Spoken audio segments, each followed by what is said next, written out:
শুভ সকাল বন্ধুরা। তো এই যে দেখো, আজ একটু বেগুন পাতুরি করব, তার জন্য পেঁয়াজ আস্তে দিয়ে দেওয়া হয়েছে। এখন বেগুন আলুগুলো ছিলুন আর একটু ছেড়ে দেব।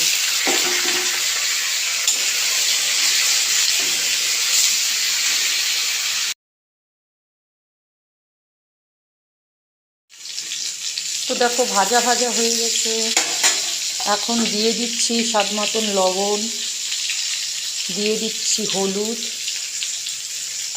আর সামান্য মিষ্টি।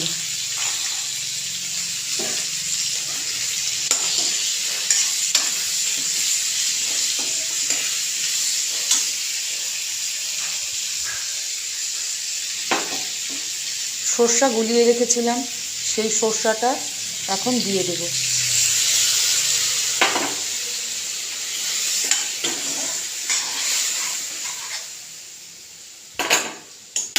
সামান্য জল দিয়ে ঢেকে দেব।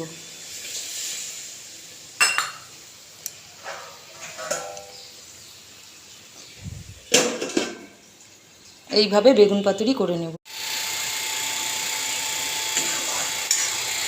সর্ষে বাটা বেগুন পাতুরিটা কিন্তু হয়ে গেছে আমার। এখানে তোমরা ধনে পাতা দিতে পারো, আমার কাছে ধনে পাতাটা নেই তাই আমি দিলাম না।